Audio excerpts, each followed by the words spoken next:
Today, I'm going to walk you through the simple system that you can use to lose 2 pounds a week like clockwork. But before we get into it, you need to see what 2 pounds of fat actually looks like, because I think it's going to surprise you. This right here is what 1 pound of fat looks like. And as you can see, it's pretty big. In fact, it's nearly the same size as my head. So if I was to say to you that in this video, I can show you how to lose 2 of these every single week, hopefully I've got your attention. My name's Doug and I lost 50 pounds back in 2018. And I've spent the last 6 years helping hundreds of men around the world get amazing results like this. The most important thing for you to know if you want to lose 2 pounds of fat each week is that you're going to need to create a 1,000 calorie deficit per day. Or another way of looking at it is that you're going to need to create a 7,000 calorie deficit each week. But if you've never heard what a calorie deficit is and you're brand new to this terminology, let me quickly explain it to you. A calorie deficit is very straightforward. It's where you're burning more calories than you're eating. Or another way of looking at it is that it's where you're eating fewer calories than you're burning. And when you're doing this, it forces your body to use the stored fat as fuel. Now, if you want to know how many calories you should be eating to create a calorie deficit, the very first thing you need to know is something called your maintenance calorie number. And just like the name would suggest, your maintenance calorie number is the number of calories that you would want to eat if you just wanted to maintain your current weight and level of body fat. And you can do this in the next 5 seconds. All you need to do is take your body weight in pounds and multiply it by 14. The problem is that that mathematical equation won't give you a precise number because your maintenance calorie number is unique to you. It's based on your age, your weight, your height, your sex, and how active your lifestyle is. So if you want a more precise number, I've got a free calorie calculator that's going to give you an exact calorie target, and it's unique to you.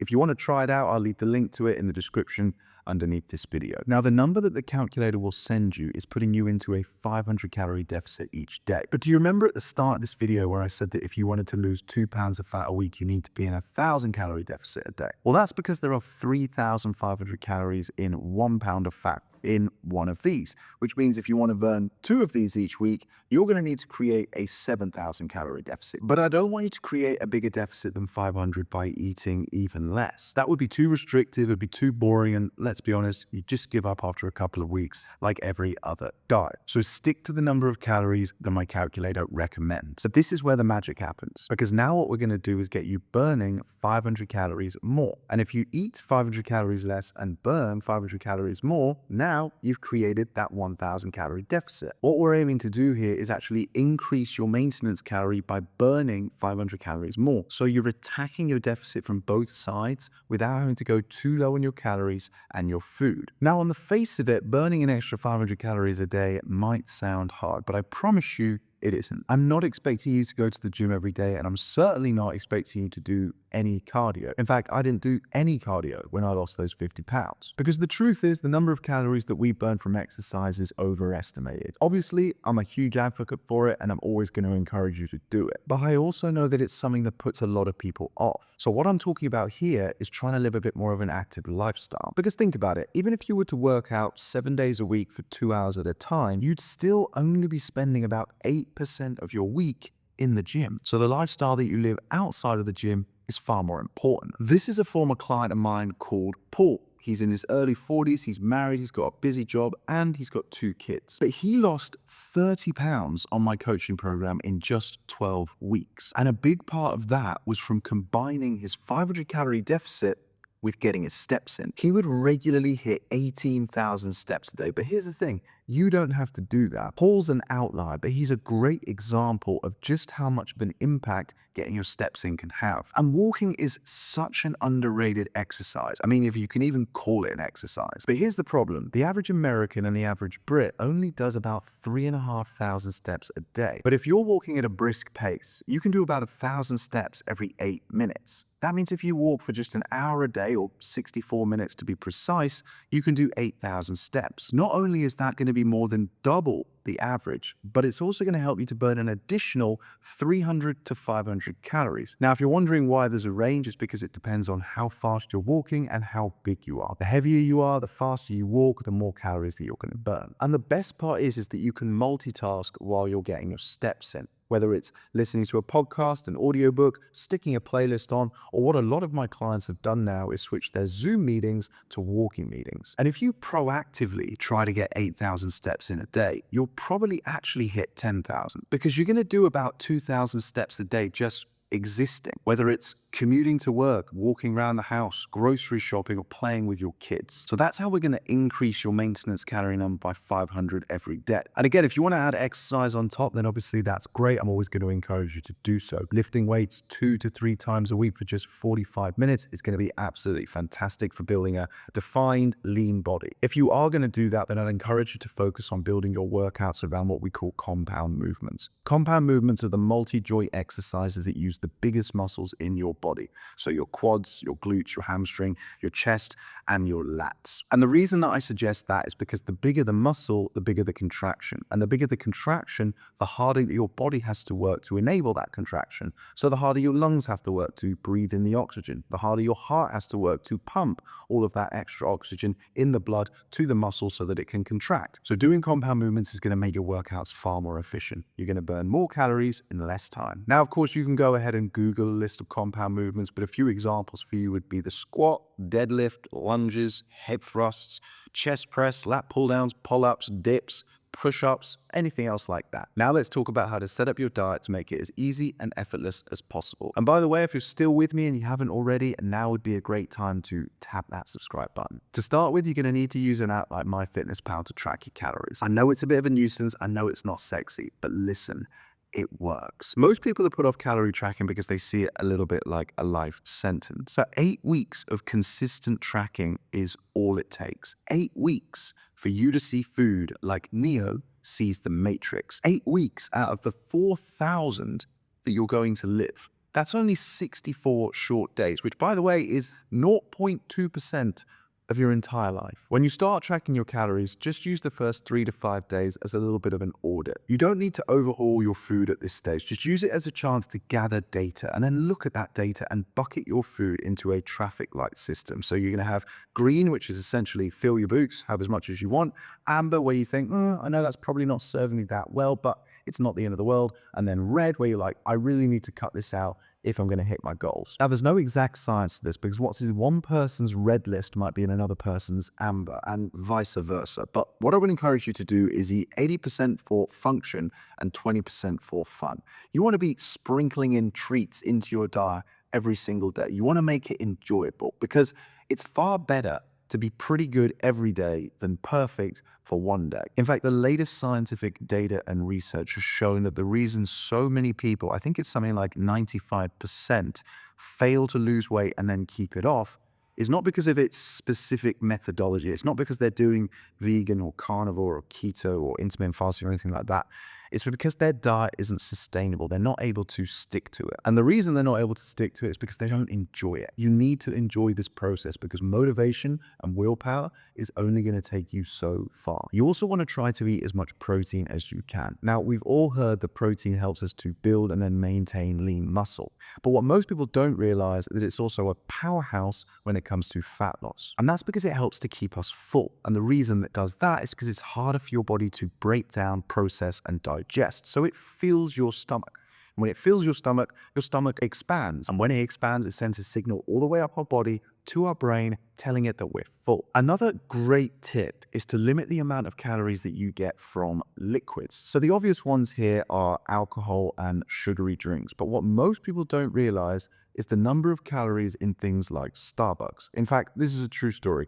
I have a client of mine called Adam, who I started working with in November of 2023. And when he came to me, Adam was already doing quite a lot of stuff. He actually already had a personal trainer. He was going to the gym 4 days a week. He was walking a decent amount. He was eating pretty well. And he was very health aware. But for whatever reason, he just couldn't lose weight. The one thing he had never tried was tracking his calories. So I convinced him to do so. And as I've just told you, the first 3 to 5 days was set up to just be an audit. Well, it didn't even take him 3 to 5 days to figure out what was going wrong. After one day, he sent me a very excited message saying, Doug, I figured it out. I'm getting 600 calories a day from Starbucks. He had no idea that the 2 soy, mocha, frappa, waka, chino, whatever it was, that he was having every single day, twice a day, had 600 calories in it. So even though he enjoyed those Starbucks, even though he looked forward to them, it wasn't worth him having 600 calories a day from it. His value system instantly shifted, and all he did was swap out those two 600 calorie Starbucks for two Americanos that had 5 calories in each. So by making one small change to his daily diet, he was already able to create that 500 calorie deficit. And sure enough, he started losing a pound of fat a week. When we then added in more steps and more targeted workouts, he started losing 2 pounds a week. It really is that simple. And that's the power of tracking your calories. Speaking of liquid calories though, there is one liquid that has 0 calories in it, and it's going to make this whole process a heck of a lot easier. And that's water. I recently did a survey where I asked my clients what the biggest aha moment, the biggest game-changing habit has been for them on my program. And over 50% of them, 50% of them said it was drinking more water. Drinking more water is so simple. It's so in our face, but we don't value it. And I think one of the reasons that we don't value it is because no one's actually taken the time to sit us down and tell us how it can be so powerful. The calories that you get from food are like the petrol that you put in your car to get it started. But the water that you drink is like the oil that you put in your car to stop it from breaking down.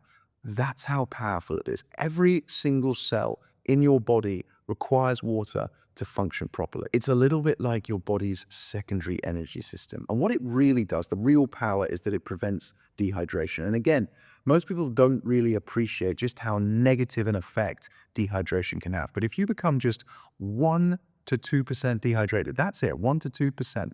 Your brain is very clever and it starts to shut down non-essential processes in your body. And what that looks like in real life is that you start to feel lethargic. And suddenly the idea of lying on the couch on a 8-hour Netflix binge feels very attractive. As a result, you're going to move less, you're going to burn fewer calories, and probably worst of all, you're just going to feel terrible about yourself. If you struggle to drink enough water, it's because you're not focused on it. And the reason you're not focused on it is because you can't see it. So what I want you to do is to make sure that you've always got a bottle of water in your eye line. You can't see it, but it is right here. I always have this big 2-liter bottle of water within my periphery vision. It doesn't have to be right in front of you. That would be pretty unpractical. Unpractical, impractical, you know what I mean. But if you have it in your periphery vision, I guarantee you, your brain is going to focus more on it. Just me sitting here talking to you about drinking more water is making me thirsty. And last but not least, guys, you really need to understand the importance of consistency, because you can do everything that we've talked about today for 1 day or 1 week, but nothing's really going to change. Sure, you're going to set yourself on the right trajectory, and that's very important. And maybe you'll lose 1, 2, even 3 or 4 pounds in that first week, but then you need to rinse and repeat it. So it's so important that you set yourself up to win from the beginning. Make sure that your routine is sustainable. Make sure that it fits into your lifestyle and you're not having to fit around it. And as long as you follow the principles that I've laid out today of how to burn 500 calories more and eat 500 calories less a day, within a couple of weeks, you should be losing 2 pounds of fat without even really having to try. Make sure that you're accountable, not just to yourself, but tell people around you. Put it on social media, blast it and broadcast it everywhere. Because the more people that are invested in this, who are positively helping you to move from where you are today to where you want to get to, the more likely you are to achieve your goal. And before you start, make sure you come up with a reason that's intrinsically driving you, intrinsically motivating you to hit this goal. You want your purpose, your why, your mission, your vision, whatever you want to call it, to be crystal clear. And you want it to be something very deep rooted. And be pragmatic about this. So yes, track your weight on the scales. I'd recommend you weigh yourself every single day so that you can start to learn and understand and appreciate the fluctuations that you will see on the scales. And as long as it's trending in the right direction, you're doing a good job. But make sure you're measuring your progress in multiple ways. So take progress pictures. Note how your clothes are fitting you different as the weeks go on. Listen out for any compliments or positive comments that people make about you. And make sure that you celebrate every milestone, every pound you lose. Because think about it this way. If you've got the proven system, the proven formula that helps you to lose 1 pound of fat, then you have the proven formula that's going to help you to lose 5, 10, 15, 20, 100, however many you want to lose. Guys, I absolutely love talking about this topic. And as you can probably tell, I could sit here and talk about it for hours. But I'm going to leave this video here. I really hope you've enjoyed it. More importantly though, I hope you found it useful. If you haven't already, please do me a favor, do yourself a favor and tap that damn subscribe button. And of course, if you haven't already used it, make sure that you click the link in the description that's underneath this video and use my completely free calorie calculator, because the most important start point is to make sure that you have your precise calorie target, because without that, all the other stuff that we've gone through today is useless. Anyway, I'll leave it there. I'll see you in the next video. Cheers.